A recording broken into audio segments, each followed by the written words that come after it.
Erev Tov, everybody, and welcome to Temple Beth Am's Erev Tov, our good evening show. I'm Rabbi Rabbi Aklepi, and I am happy to be here on this Thursday evening of these Yamim Noraim, these days of awe between Rosh Hashanah and Yom Kippur. We're gathering here at the beginning of, almost the beginning of this weekend, of a very special weekend of Shabbat Shuvah, the Sabbath in between Yom Kippur, Rosh Hashanah and Yom Kippur. And we are here with a special guest, our temple member, Marlene Cohn, who's an artist, an educator, an activist, and she'll be joining us in a couple of minutes. So here we are right in these middle days of figuring out what are we going to do with ourselves, spiritually, of course, emotionally, in terms of our activism, in terms of our direction for our lives. And we'll take a pause from that and make a drink because it's Thursday. And on Thursday nights, we make a drink. So I have discovered a drink with the help of my dear friend, Judy Cowan. When Marlene agreed to be my guest and she's an artist, we decided to do something artistic. Now, artistic is hard for me, but I am a good learner and I do read off the internet. So I was able to follow the instructions more or less because, as I always say, during this pandemic, we always make substitutions, even in our drinks. So I made some substitutions, but I also tried something new. In all these years I've been cooking, and in these few months that I've been mixing new kinds of drinks, I did something new. I actually muddled a cucumber. Yes, because this drink is based on Frida Kahlo's Portrait with the Monkey. And in that drink is a muddled cucumber. There it is, down there at the bottom. You can even see it has the juice. That was hard to do. And it calls for mezcal, which I do not have. So I used tequila instead, which I hopefully always have. There's the tequila. It calls for triple sec, which I don't have, but I have Grand Marnier. There it is. And the fresh lime juice, which if I have my tequila, I hopefully have lime. So I have my fresh lime juice. And it says also to prepare the rim of the glass with chili salt, way out of my skill level and even my culinary knowledge. So I do not have chili salt, and I don't even like really salt on my rim. Don't have that. So let's try. So we have, it calls for 2 ounces of tequila. I have a little less, calls for 1 ounce of Grand Marnier, of triple sec. I have less. I do have the quarter of a cucumber, probably a little hard to tell. It wasn't really clear on what kind of cucumber, and I use those little tiny cucumbers like the Kamiga in Israel. And here is our lime juice. It says juice of 1 whole lime. I happen to have a very small lime, so it's all up for grabs. And I didn't do a tasting before. So mezcal, triple sec, cucumber, a muddled cucumber, and fresh lime juice has turned into tequila, Grand Marnier, fresh lime juice, the muddled cucumber. Let's see what it's like. And l'chaim for this drink.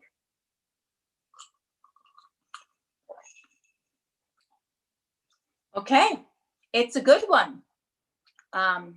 Very citrusy, lots of lime. I think other people would add either more triple sec, because that's very sweet, sweeter than the Grand Marnier, or some agave liquid. Thirsty, working hard. It has a little bit of a taste of the cucumber. And if you eat it later, there's your vegetables. Not bad for the non-alcoholic drink. That's pretty, that's a lot of alcohol in here and very citrusy. So it really does a good job clearing your throat. Non-alcoholic, again, in between Rosh Hashanah, Yom Kippur, it is the new year. I have my pomegranate juice. The last few weeks, I've had apple juices. I've had apple liqueurs. I've had grenadine, which is a mix of pomegranate and cherry juice with lots of sugar. Here I have the pomegranate juice and some ginger ale for our non-alcoholic mocktail. What is this mock? I don't know, but it has some of my favorite things.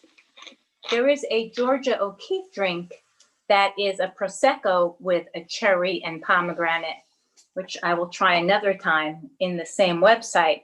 This is sort of a mocktail of that. The ginger ale in place of the Prosecco and the pomegranate in place of the pomegranate and cherry.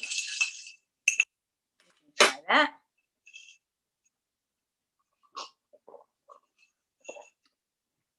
That's very good. Sty ginger ale, it could use a little bit more pomegranate juice. And that certainly is a New Year, very nice red drink.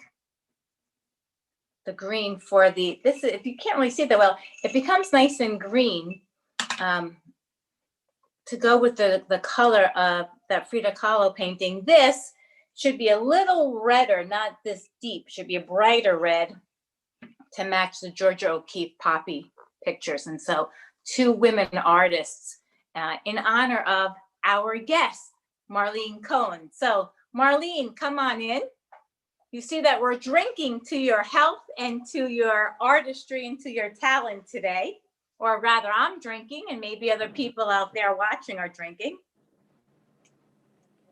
So you're going to turn on your camera that Andrea is probably instructing you to do and unmuting yourself. What's happening? You're on, Marlene. You're good. Okay. Okay. I don't see Marlene at all here. Here. She's coming in clear. Okay. Looking good. Usually I would see her on my screen and I don't. And I don't see myself either. Oh, there you are. Now I see you. I got you on gallery. Okay. Now I Okay. see myself. That's good. You are Okay. good. So Welcome, Marlene Cohen. So, well, Marlene, thank you so much for having me.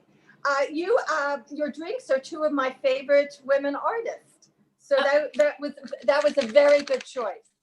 and if I hold them both up, they really go beautifully with the painting right behind you, which I know just in a couple of minutes you'll tell us about, but hang on there. They actually match that painting perfectly, right behind. They go perfectly. So Marlene, I'm going to ask you a bunch of questions, some of which we've gone over.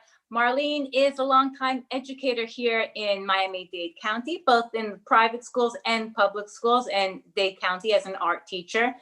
She is a co-founder of the Fund of Design and Art Education, which not only gives art supplies to students who need art supplies at the beginning of the year to really make their talent shine and help them develop their skills as an artist, but also of $1,000 scholarships. She's going to tell us a little bit about that, and especially the way that the fund and volunteer educators help young people prepare their portfolios to move on to college. And she's going to show us some of her artwork. So Marlene, welcome. And thank you for being here. And tell us a little bit about yourself, how long you've been doing art, and when did you know that art was your thing? What was your first recognition that art is what motivates you in life? I was quite young. I was in 7th grade. I had a grandmother. I guess when I was very little, even before 7th grade, I would always sew and knit with my grandmother. And then in 7th grade, I used to draw all the time, but I was taking a home ec course, and my father suggested that I switch in 8th grade and take an art class. I took an art class. After that, I knew I wanted to be an artist. In 9th grade, my art teacher suggested to my mom that she wanted me to go to Carnegie Mellon. I'm from Pittsburgh, Pennsylvania. So every Saturday and every Sunday, I went to the university and took classes.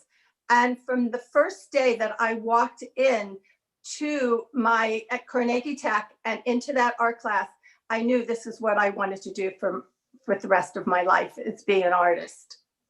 What was that And first I did class? I did. What was the first class It you was took? it was a drawing class.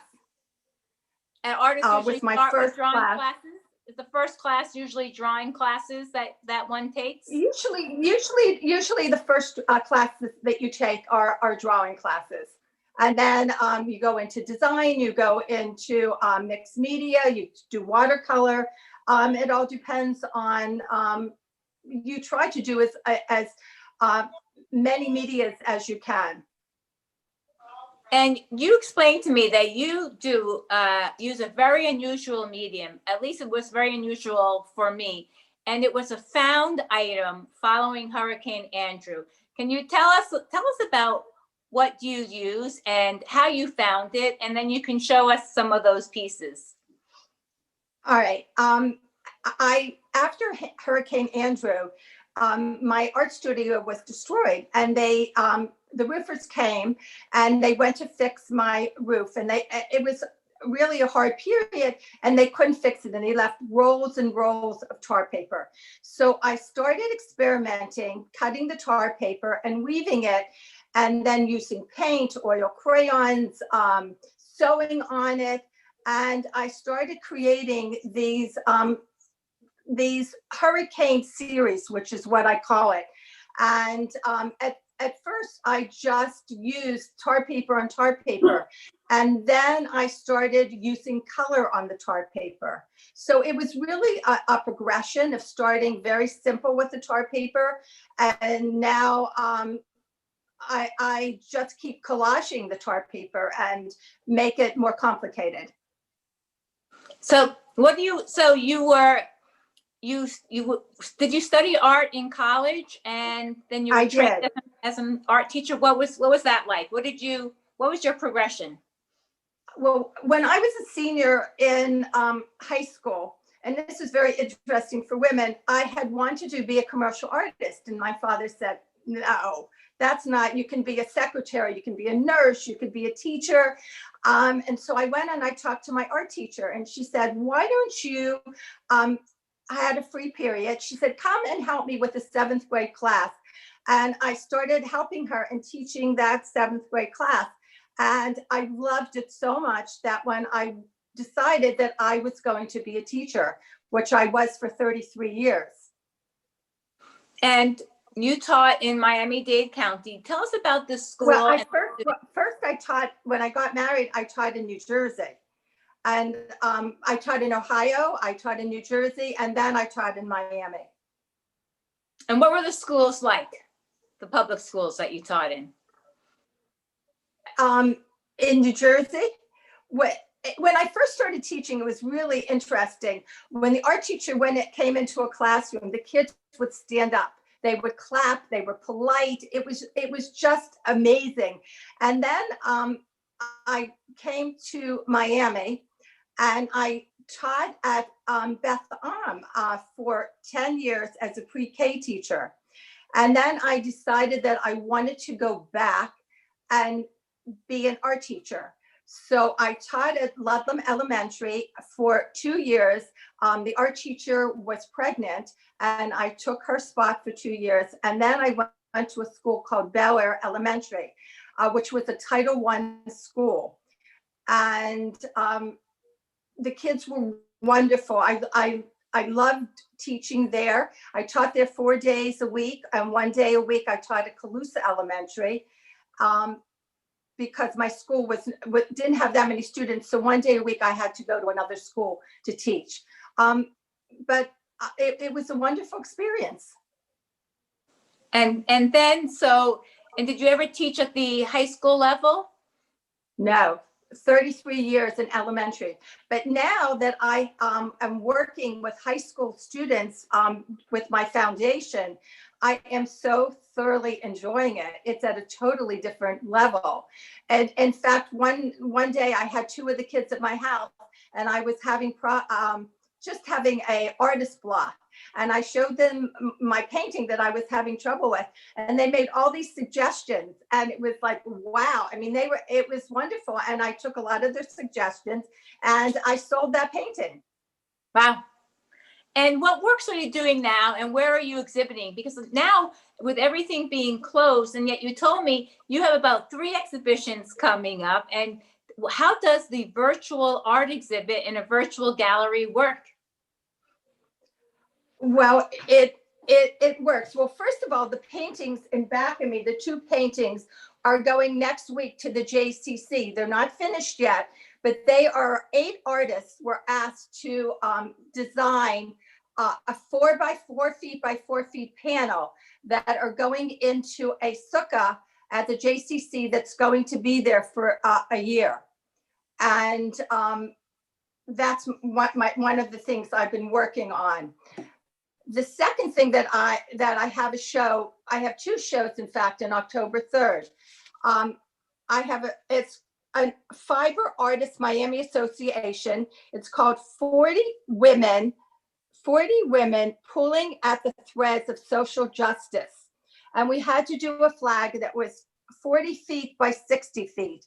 There were 40 women that designed a flag. Each one of our flags were so totally different. So they're having a virtual opening October 3rd at 6 o'clock. And then the gallery, which is the Contemporary Art Modern Project, it's called the Camp Gallery. It's in Little Haiti, is going to have opening where you can go in person and see the exhibit. As an artist, I can take people to see the show. You can also call up and make an appointment to see the show. Your flag is 40 feet by 60 feet? Yeah, here, I don't know, can you see, you can see this? Bring it a little closer to the camera. Bring it a little closer. Okay, and so it's the 100th year anniversary of women's suffrage. Women's suffrage. It's 100 years in 1920. In 1920, women got the right to vote. And it's interesting. My mother was born in 1919. I mean, her mother, she did not until she was a year old. Women were not able to vote. And not all women either were able. African-American women, Black women did not get the same right that women, the white women got to vote at the same time. So it was the 19th Amendment. They needed an amendment so that this would happen. And women for so many years, they marched and they just could not get this passed. And what mediums did you use for that flag? I used an old tablecloth that it was my friend's mother's that was almost 100 years old. I used fabric, I used thread, I used ribbon, I used tar paper, like where I wrote vote. It is tar paper that I stitched on so that it's 3-dimensional. And I used star fabric and American flag fabric. So it was really a fun project to do. And the interesting thing is that to give an assignment, any teacher knows when you give an assignment and every student comes up with a different idea, met your objectives, but came up with a different idea, it's really a success. And this project is not just in Miami. There are projects like for women's suffrage 100 years that are all over the United States. This organization, FAMA, was just started in July by a couple women, and it's just a wonderful organization. So you've just completed, so this piece, which is large and intricate and has all these different mediums, how long did it take you to make it? The organization just started. I think July, August. It took me maybe 2 months. How long does a piece usually take you? Do you sit down in the morning and you work all day? Do you come back to it? What's your process like? Well, especially now that I'm home, I go to my studio in the morning. I have lunch and I listen to Rabbi Barris at 12 o'clock. And then I come back and What kind I of work. inspiration do you get? Do you get like colorful? Do you add more color after you hear his show, or do your paintings become like dark? No, it depends. I mean, his show. I mean, there was a show that did influence me. That I did do a painting after Israel's and it was Israel's birthday, and I did do a painting after that for peace and shalom. But usually, no, I get these ideas in my head and I work on them. But and then sometimes I can, like last night, I worked till 7:30 sometimes. But usually I try to stop around 5, between 4 and 5, because the light leaves my studio. And I want to make my husband dinner. Wow. Okay. You want to stop? I'm glad my husband didn't hear that, because I don't really stop my work for that. Show us the piece that you made, sort of like the historical pandemic piece that you really made to show your grandchildren. Okay. This is a piece that I made after when the pandemic first started. I mean, one day I came into my studio and I was like, oh my goodness, this is like the world is coming. Oh, you know what? I just got a text that from my friend Nancy Billings that the piece was 40 inches by 60 inches. Oh, okay. Not 40 feet. Okay. I was like 40. Okay. I thought you did a football field. Okay. 40 inches by 60 inches. All right. Thank you, Nancy. Yeah. Thank you, Nancy Billings. So this piece is, it's 2020, and it's all pieces from magazines and the newspaper. It says the new normal. It has help, pandemic. I've learned to wear a mask, wash my hands, isolated to keep myself and others safe. I have keep your distance, travel, racism. I have George Floyd. I have technology, women 6 feet apart. And it has just all the things that from the newspaper that I put into a collage. And I think that in years to come, I think I was telling you that my grandchildren or their grandchildren will look at this piece and they will hear about what happened with the pandemic, but then they will see the newspaper articles in an artistic form. Right. So you actually are taking our history and what's happening, and you were able to then to create some art from that. Correct. So working with children. So not all children have an artistic flair, right? Some maybe can see something in their head. So I have trouble then making that or to the project that you say. How do you guide a child, and how do you inspire them to be creative in the ways that you want them to, and to learn the processes and the skills from in the classroom? I think that every teacher has a different method, but my method was that each student came into my classroom and they were an artist and they were a unique individual. There was no right or wrong in art, and everything they did was fine. And I gave them projects that were creative and that they could be successful. And so my students, the most important thing for them, for me and them, was for them to have very good feelings about themselves.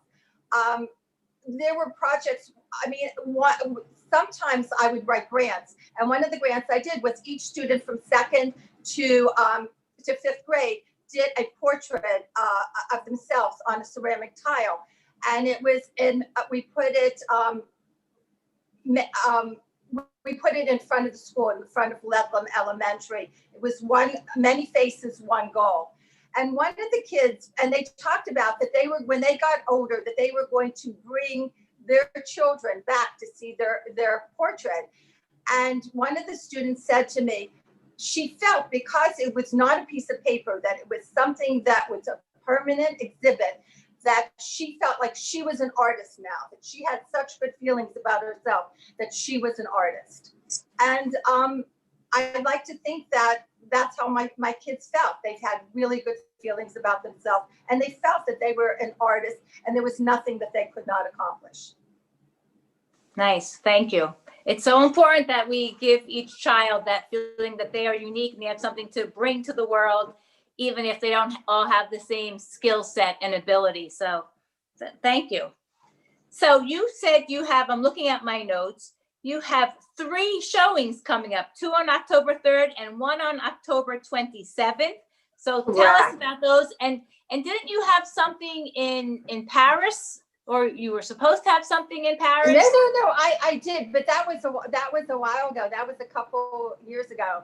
And when after my show in Paris, I was at the Grand Palais.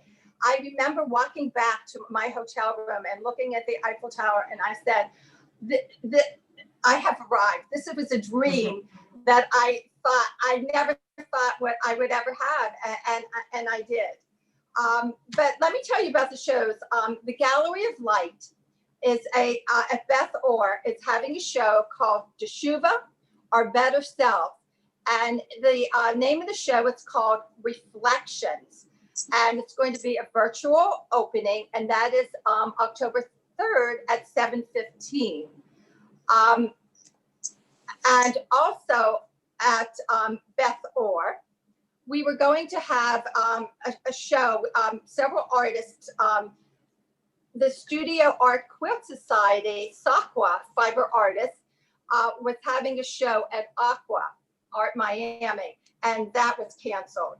So now they put together, it's called A Room with a View, and October 27th, Nancy Billings at the Gallery of Light is going to do a presentation and show all the artwork that was going to be at the Aqua Gallery.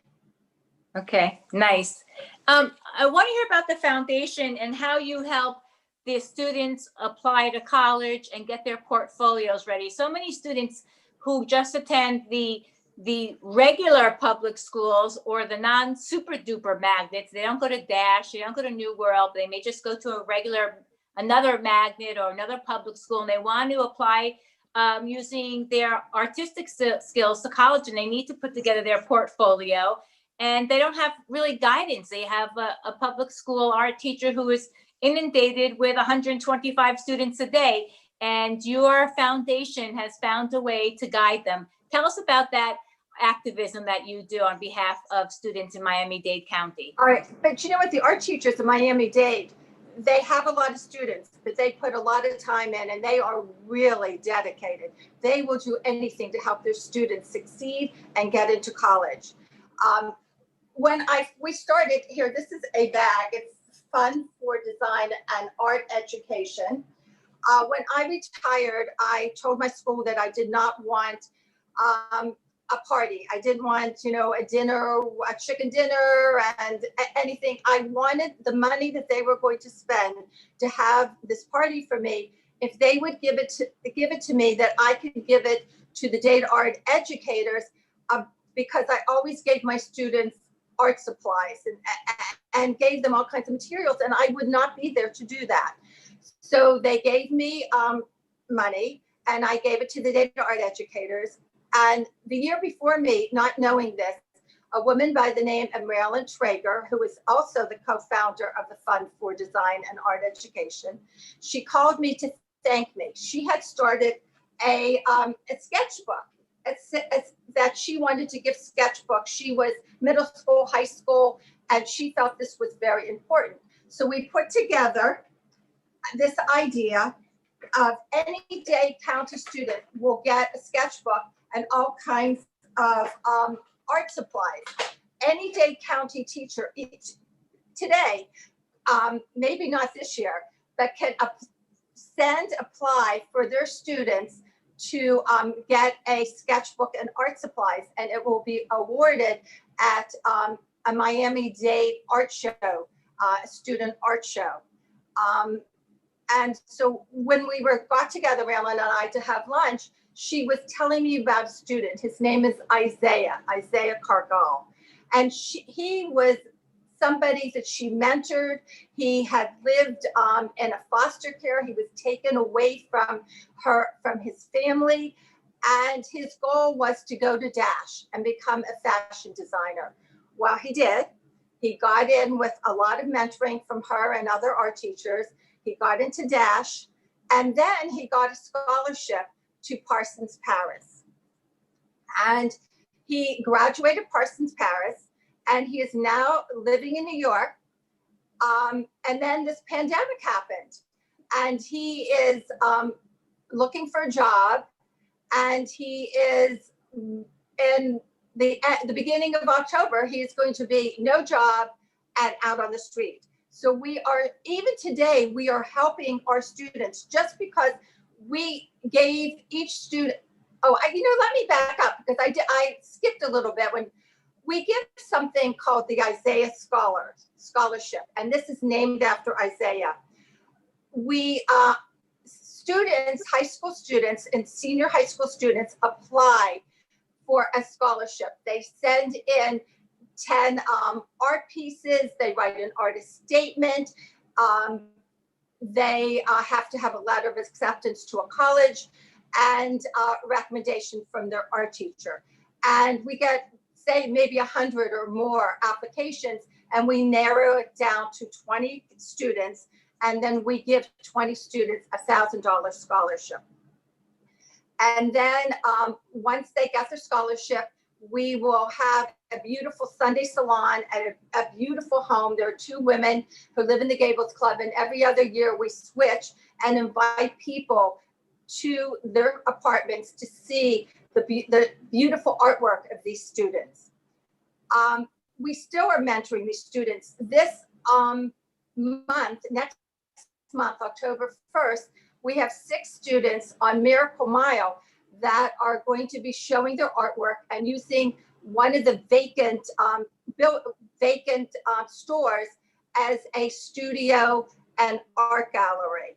So even today, we are still, and there was, Marilyn started this art tutorial where students who were out of college or in college, and this summer that they were tutoring students online. So it is a wonderful organization that gives so much back to the community. But you were asking me, I think I was telling you yesterday about in September, October, we have a day where Dade County students come to the Perez Museum, and we have a workshop where we have art teachers, we have somebody from the University of Miami talk about how to write an artist statement. We have Lilia Garcia, who used to be head of art education, come and talk about how to frame their work, how to work with the gallery, because she's now working with the Coconut Grove gallery, and so she will be a presenter. A woman, Jenny Gifford, who is from New World, will come and show the kids how to put an art portfolio together. So it is a whole day where the students get to hear about the Fund for Design and Art Education, how to apply for a scholarship, and then help them how to apply to a college, how to get scholarships. It's really a worthwhile day for them. And Mabel Morales, who is now head of art education, sends buses to the schools with their art teacher, and they come and spend the day, and we give them pizza and cookies. And it's a great day for them. You have to feed and hydrate kids at regular intervals for them to learn. So correct. When they get there in the morning, we give them a little breakfast, then we give them a little lunch and a lot of presentations. And they bring their art portfolios so we can critique them also. That's incredible. You know, it's beautiful to see your passion and your inspiration as you create art, but as you share what you know and bring up the next generations of artists and help them get their footing is really incredible work and incredible mitzvah. So that's beautiful work. And I thank you for sharing that. You know, when we meet somebody at the temple, we see a nice woman involved in the sisterhood who makes centerpieces and shows her artwork. But now, once we hear what you do, there's a whole nother layer of how you're involved in the community and how you give back to Miami-Dade County and to our youth. So I so much appreciate you being here and sharing what you do and your beautiful artwork. Can you just hold up a couple of those tar paper pieces, because they're so unusual. I found them so unusual and I want people to see them. Yeah, look at those. I mean, the woven pieces of tar paper, and they're so neat. Those are fabulous. You know, we never. And you can see the.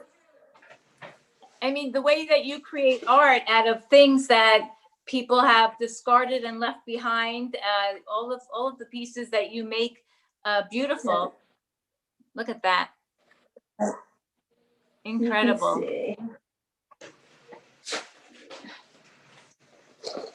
So out of a hurricane and out of a pandemic, you continue to be inspired and create beauty and pass it on to other generations. So that is fabulous, Marlene. So thank you so much. I love that one. Thank you. So Marlene's also going to be working the next couple of years on another project, the Temple Beth, as we continue to build the new sections of the campus. And she'll be working to create gallery spaces and art spaces in some of our new buildings. So we'll be seeing art everywhere. It's so important to enliven our minds and our imaginations by seeing the reflections of other people's imaginations through their artwork. So we look forward to your participation in that project, Marlene, as well. So we wish everybody to open their minds at this time of these 10 days of Teshuvah, to let that light come in, to see things in new perspectives, not only about yourself, about the world. And I hope, oh, that dog always barks at this time. I hope that Marlene's view of the world has opened up our view a little bit, to see things differently, to see some new colors, and to really see hope in corners of the world where we may not have looked before. So thank you, Marlene. We wish everybody, and of course, an Erev Tov, a Shana Tova, Gemar Chatima Tova. Don't forget that later tonight, Jewish Voice, a whole host of Shabbat programs, of course, Yom Kippur. And thank you, Andrea Levine, our producer with the mostest on our Temple Beth programs. And I thank everybody, and we will see you soon. Erev Tov. Erev Tov. Thank you